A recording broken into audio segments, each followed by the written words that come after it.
President, you may give your remarks. Thank you very much, Dr. Nakamba, our moderator. Let me start by welcoming Dr. Clark, Deputy IMF Managing Director to State House, to Lusaka, to Zambia. I will welcome you here with your team. Most of your colleagues here, we have been interacting for quite some time now, but we're delighted to have you here. And also Minister of Finance and the team, Zambian team. We're happy to have this interaction. And I always prefer that in a situation, a meeting like this, we consider ourselves as one team. Zambia, IMF, Zambia, because that's truly what we are. We're in partnership to get things done to better the lives of our people. IMF is our institution, and Zambia is your member state. And so really, sometimes these small issues are overlooked, but to me, they're very important. And they become handy when we need to reach consensus on issues that we may see from different angles. But when we remind ourselves actually that we have a common objective to get things done for us, to grow our economy, and growth and more growth, because we know that with that overarching agenda, we can deal with a lot of issues, including employment opportunities for our youthful population. Africa is a youthful continent. To create business opportunities for a lot of our people, domestic businesses and global businesses that operate in this economy, in this region, but also thirdly to really enhance the treasury envelope, which was depleted by and large during the difficult years before we took office, arising mainly from maybe extending our hand or borrowing beyond what our capacity was to service the debt, but also more importantly, maybe the failure to utilize the debt, tilting towards investment expenditure as opposed to consumption expenditure, which really is what took us where we were. So now we found ourselves in that situation, but if we grow our economy, working with the fund, working with the bank, World Bank, working with our investors, domestic, regional and global investors, we can drive ourselves out of this difficult situation, which really works for nobody. It doesn't work for lenders. The lenders had their obligations basically defaulted upon because the country had no capacity to service the debt.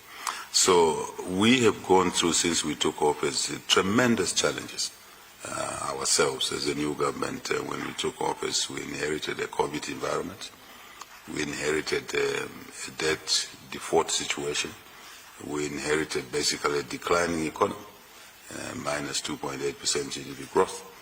And then we just settling down to get the debt resolved. Restructuring took longer than what it should have really done. So therefore creating a lag effect in some of the gains, in fact, which we had already made, like the inflation side. I think quickly we got hold of inflation, managed it, brought it under basically in the single digit, if I'm right, and exchange rate reasonably stable. But because of these delays, we lost even the gains that we had achieved. We also delayed, because as long as the debt was hovering on us, there was no solution. The investors, the private investors in the critical sectors, as the minister says, including mining, could not really come forward because of the rigidities or the smaller headroom that was there. So we worked very hard to get the debt restructuring by and large. We have not bettered it, and we would like to continue working with the IMF, and we thank the IMF for the support that they gave us in that area.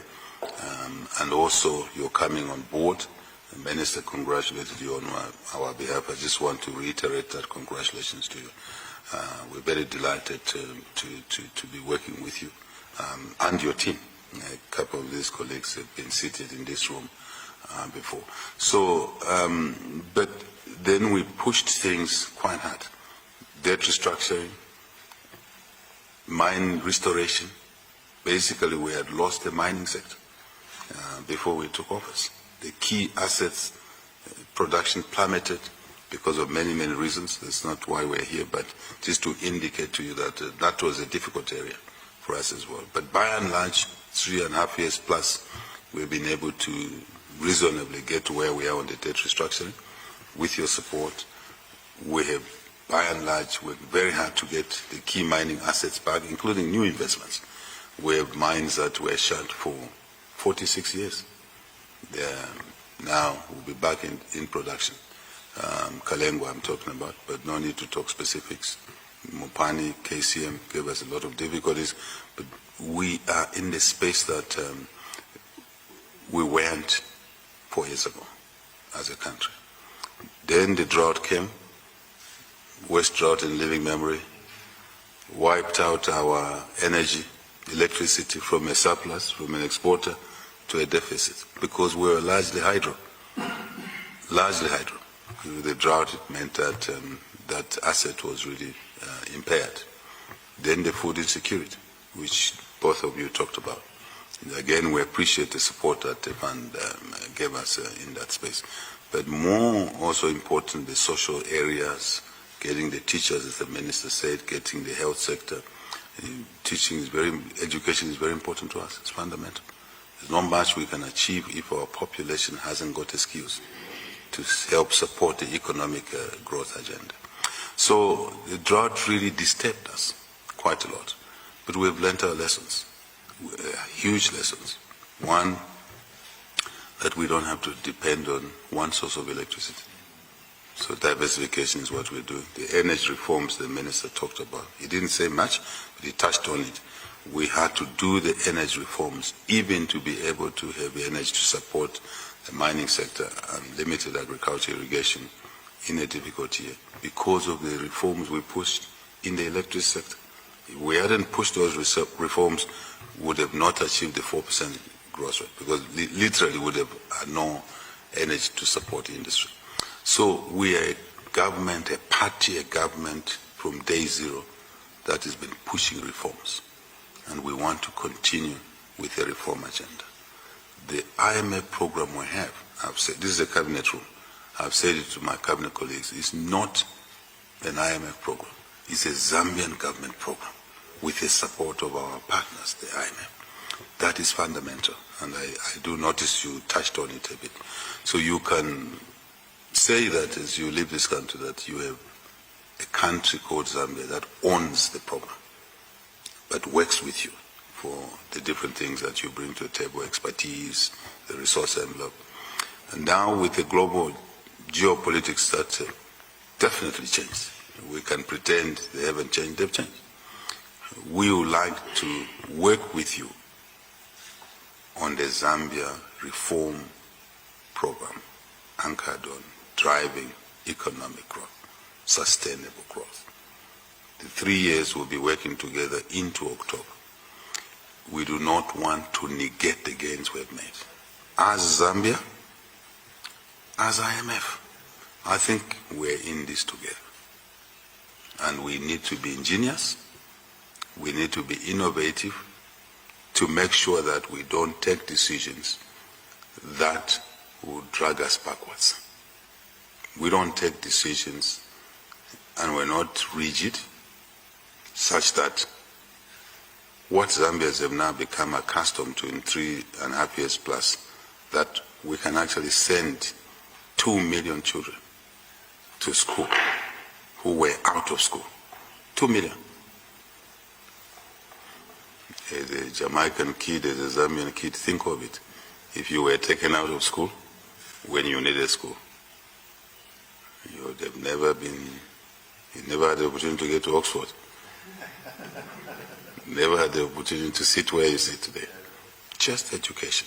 So Zambians now have accepted that this new government is here to ensure that the best investment, inheritance, equalizer called education is here to stay. So we should take decisions that allows this to continue. We should take decisions building on what we've been doing together to ensure that the economy continues to grow and that we meet our obligations, which we failed to meet in 2020, isn't it? We defaulted. So Zambians don't want to go back to those days. But equally, it means that we have to think outside the box and not have a standardization of our thought processes. Learn our lessons, but do things better to keep the growth going, to keep our kids in school, to get our teachers to teach them.